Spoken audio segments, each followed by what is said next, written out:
What's up, guys? Welcome to the Do It Movement podcast. This is your host, Martine Jackson, and I've built my 6-figure, soon to be 7-figure, massive real estate business through commercial investing, rental investing, and wholesaling in Virginia.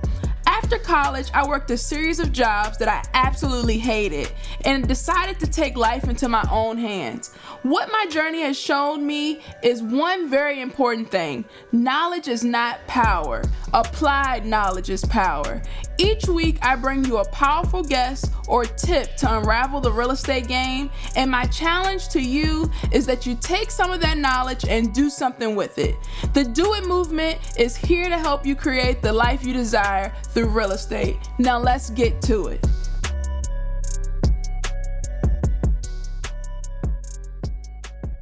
Hello, today, Do It Movement listeners. This is your host, Martine Jackson.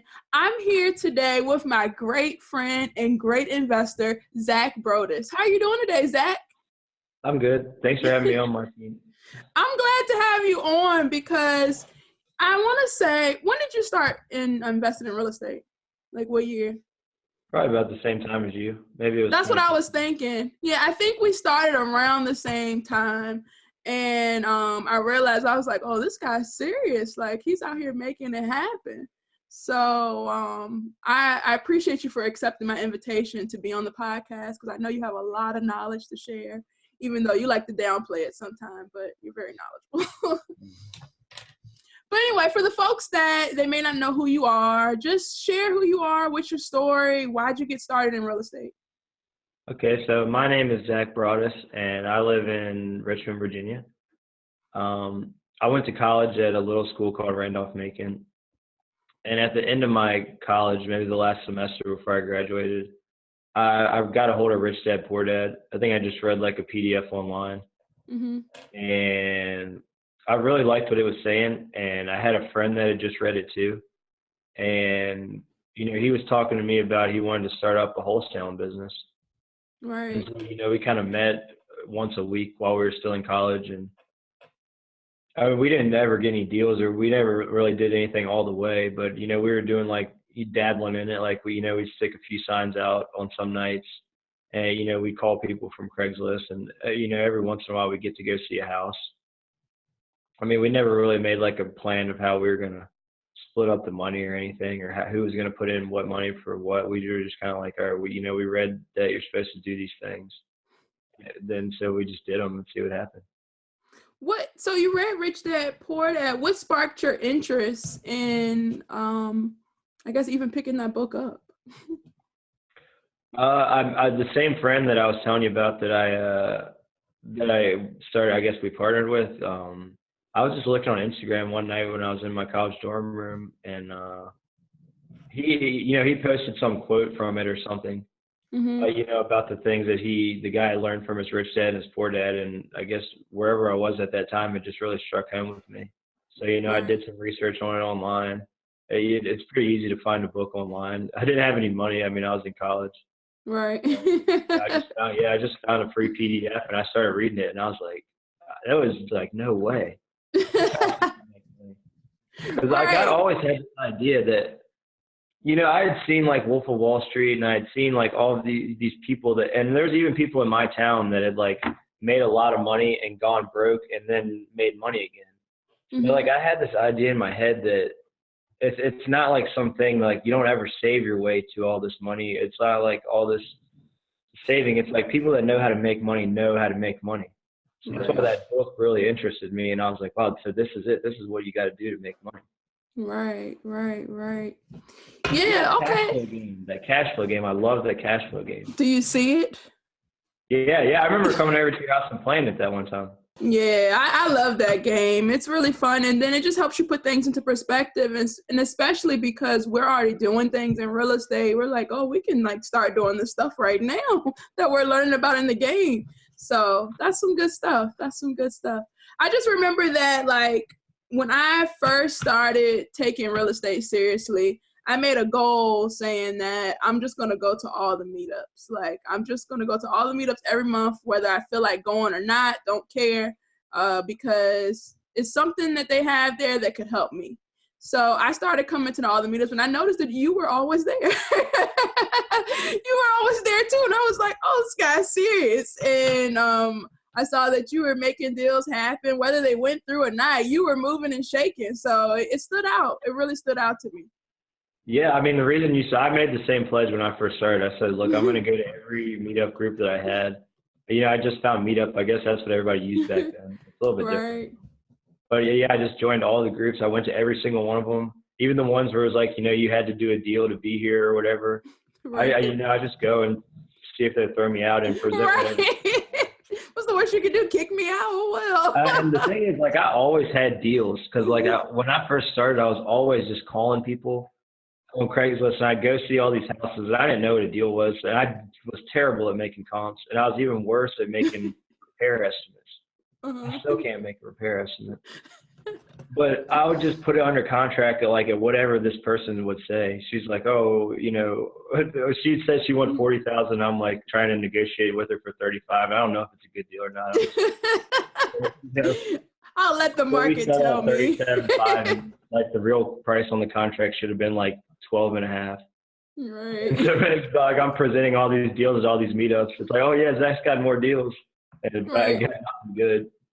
Right. But eventually, though, like after I probably had 9 bad deals before I finally got one that sold. And I sold but it. You were learning. Yeah, but you were learning. Like you would get the deal. It may have been bad, but then you'd realize, oh, this is why I was bad. Now I'll do something different the next time until I get one that's an actual deal. So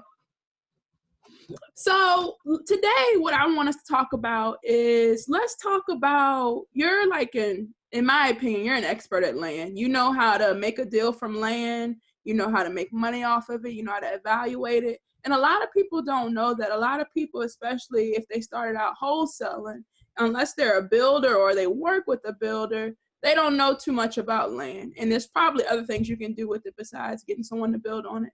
And hopefully you'll enlighten us. But let's talk about that. Like, how do you know, what made you get into land in the first place? What made me get into land is I was watching this a podcast that Clayman was having on, and he had this German guy named Jack Broaddus on there, and he was pitching this program, and he was just basically hitting all my pains with his pitch. He was saying, like, are you sick of dealing with tenants? Are you tired of chasing contractors? Or, you sick of cleaning up trash? All that kinds of things. That I was just at the point where I had all these rental properties, and they were in bad areas. I had bad tenants. I did a terrible job screening the people. I was doing a flip at the middle of the time too. I did a terrible job with the contractors. I'm just bad at screening people, so I get bad contractors ripping me off. Bad tenants, all that stuff, and I was just like, man, these houses suck. I hated houses. And he was just saying, try out this land. He was just saying all this stuff. It doesn't happen with land. And he was also saying it's just not as many people competing for the deals with land, which is true. And that hit home with me. So I bought his program. I studied it, started sending out some mail, and then soon enough I had deals coming in. Right. But it was the same thing with land and houses. Like I got a bunch of land under contract that was bad deals. I didn't know how to evaluate it. Just like anything else. I didn't realize that most of Virginia is swamp. Most of the stuff that's not built on. Right. So like if something's not built on in the history of the earth, then there might be a good reason. Right. Figure all this stuff out. Yeah, I'm going through, I was telling you this before, I'm going through one now, and everyone at the county is like, I mean, what is all of the like evidence showing you? It's assessed for a low number. It's it hasn't been built on. This neighborhood has been established for 60 years. It's like, what do you like? They're trying to discourage me from it. I'm like, no, I'm gonna go ahead and just go through the entire process to see if it can be built on, because maybe it can. Trying to fix that. But so how did you learn how to evaluate land? I know you said you had the terrible deals, but now since you went through that process, how do you know if it's a good deal? I mean, you can comp land just like a house. I mean, there's a few ways you can comp it. You can, a lot of times, so land's always a buyer's market. It's just what it has been ever since I've started doing it. It's easy to get deals on land, but it's harder to sell them. Mm, So there's a few ways you can compare them, but when if you get a piece of land, there's not always a lot of comps around because there's not going to be a lot of sold land. right. So if you Right. got, if you can compare an acre of land to another acre of land that's close by, that's obviously the best way, just a comparable sales. But Right. sometimes there's different ways. Like sometimes if there's no land sold around, you need to use the value of the houses around it. If it's a Mhm. buildable lot, like land's usually worth about 20% of what the houses are going for, 20 to Mhm. 25% of what the houses are going for in the area. Yeah, that's pretty consistent from what I've heard from other people as well. So for, I guess you're looking at land, you're trying to see, how much it's going to be worth. Did you realize at some point that if you made the land, like if you sell or finance it, you'd be able to get more money for it, or you'd be able to sell it faster? Because I know that some of this land that you have, you'll sell or finance it. Yeah, so that's part of the program. Like I learned that straight off the bat. It's mostly land out in the country. So I mean, I get Mhm. different kinds of land. Land closer into the city or like County of Henrico or even Hanover, you can sell it for cash because a builder's going to buy it. Mhm. But land that's farther out in the country, like stuff that's usually 5 or more acres, Mhm. um, you can sell that stuff to a builder, and I have. But most of the time, the person that's going to buy that's going to be the neighbor, or it's Right. going to be somebody that just wants to, around here anyway, like somebody wants to hunt ducks or deer or ride 4-wheelers or have a pond to put their boat out on or something. Right. And a lot of my land buyers are not like, just a different buyer pool. Like I've never sold a piece of land to anybody that I ever met at a RIA event and a ring event. And I used to sell Mm. all my houses to the people that I met, and put on my cash buyers list. Right. With land, it's more like I usually sell land to somebody that's not in the business. Yeah, unless it's a Mhm. builder. Like I've got certain builders that we sell to. But Right. usually it's like it's the neighbor of the property that you'd be surprised how many times I buy land from one neighbor and sell it to the person right beside them for a markup. That's funny. I mean, a lot of times they hate each other too, so they wouldn't even talk to each other. Right. Getting paid to be the middleman. Yeah. Sounds good. But a lot of So, my buyers are go like ahead. they're regular blue collar workers, like they're mechanics, janitors, just regular people that have some cash laying around. They can put a little bit of cash down and then make me monthly payments. And then Right. in 5-10 years, they'll own the land free and clear, and they can do whatever they want with it. Right, right, right. So, for these people that are maybe in the neighborhood, they're not in the business, how do you market to these people? Do you like put a for sale sign on the land, or you go out after them directly, or how do you find those buyers? So for sale signs work on the land, I put those little yellow bandit signs up. Mm. Just Like so around town? I just put them up all around the land, like to see where the Mm. biggest intersections are and point them towards the land. Right. We get a Bandit lot of signs work calls. really good to sell. Like I haven't used them to buy stuff, but I've used them to sell and they work really good. Yeah, I've had more success selling things with them than I have with buying things with them. Yeah, yeah. And they like the counties and things won't call you and make you take your signs down or tell you to like sweat you if you're a person that's trying to sell something. Yeah, well, one time, I think I may have told this story before on my podcast, but one time I put out these signs for a house that I was selling rent to own. And I kind of was like OD with it. Like it was a street corner and like four sides of the intersection. I had it on both sides of one side of the intersection. So it was 8 signs on one corner, but just in different directions, right? So for me, the police had called me and they said, hey, a couple of signs are okay, but this is a bit much. And I was like, oh, I'll take them down, officer. And I just took them down once I sold it, though. I didn't say I was going to take it down right now. So Yeah. I just took the risk. But yeah, from my experience, if you're not OD like me, you just spread them out a little, then you're fine.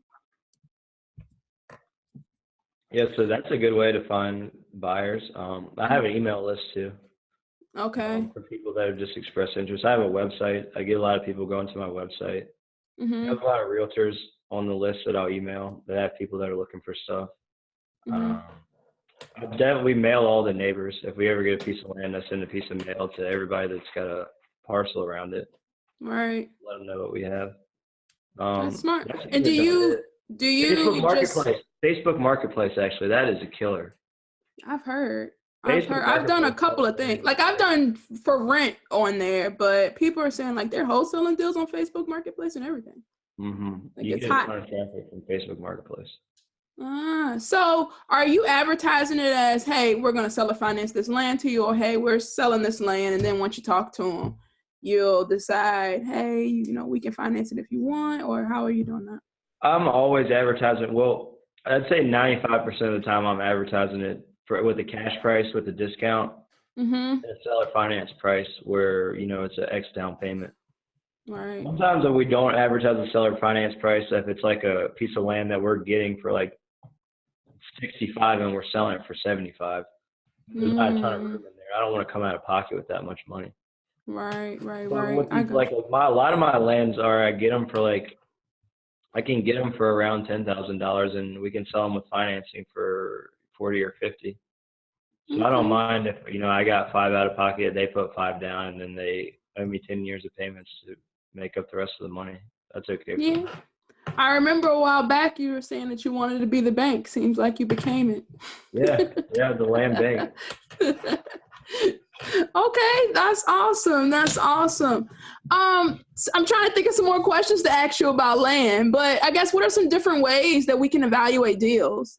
Like, I know you said people said that they buy it for, not evaluate like as in terms of how much to buy it, but evaluate it as in terms of like how to market it. Because some people, you said they might want to do it for hunting, but some they might want to build. I don't know if you take a certain, like angle on that. Yeah, I do. I mean, I've got an idea now what people want Mm-hmm. to build on. Like I said, it's the stuff that's closer into the city and that's buildable. Same if it's the land's like swampy or anything, then that means we need to sell it to somebody that's going to use it for recreation instead of build on it.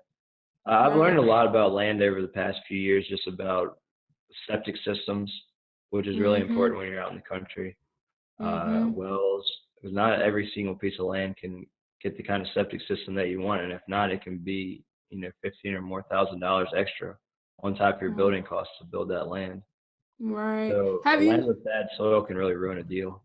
Yeah, have you bumped into any land deals where you'd have to like get the well inspected or the septic tank inspected and it didn't come back what you expected? I've never bought one that had a well and a septic tank on it. Okay.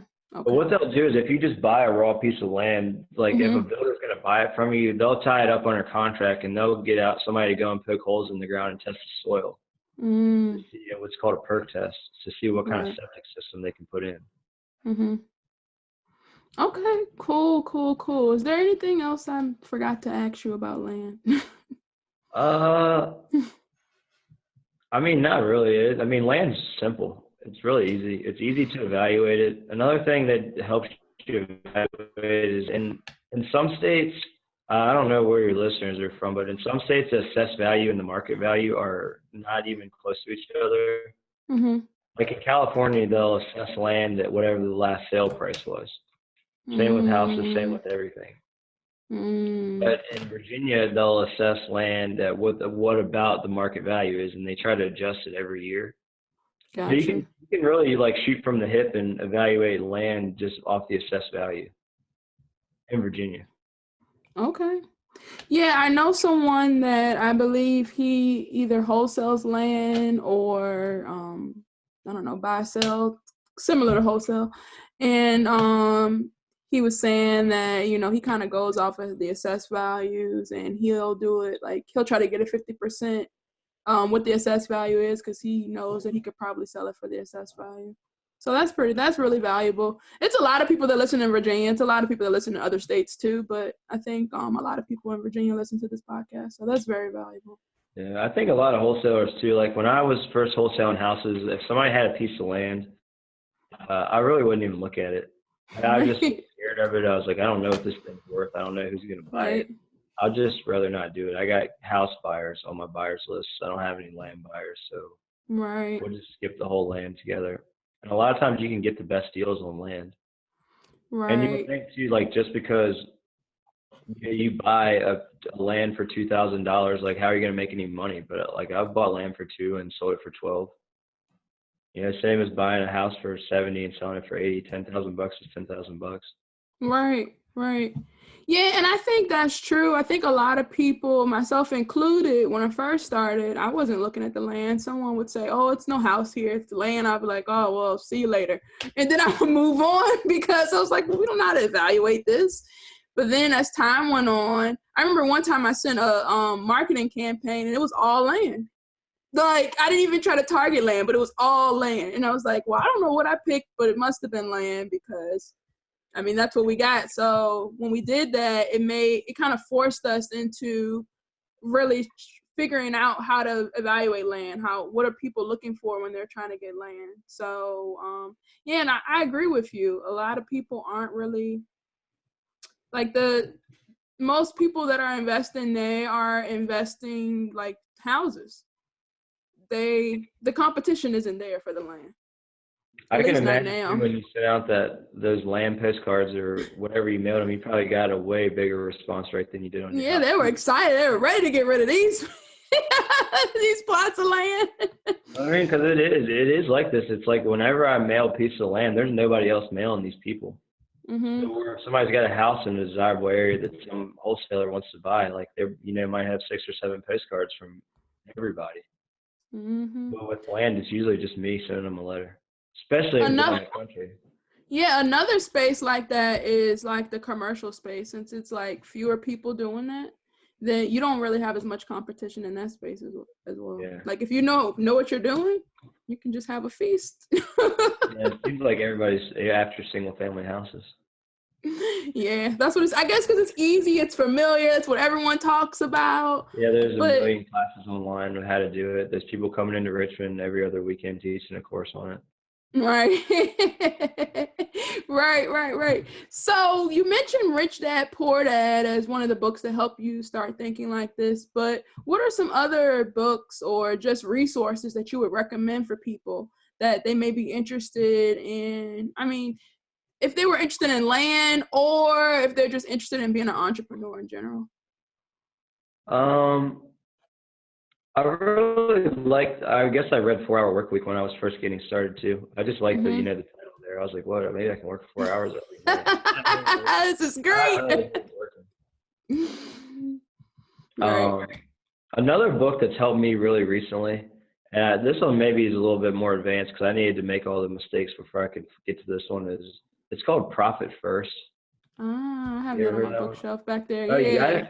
Yeah, it's back here on the shelf. Yeah, I did read it. I'm trying to see where is it because I read it. Yeah, it's right here.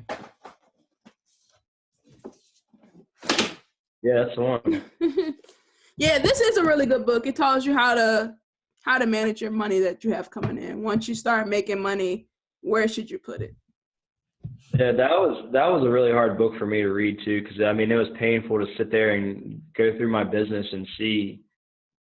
It's basically picking apart my business, telling you how stupid you are, but like trying to help you back from it.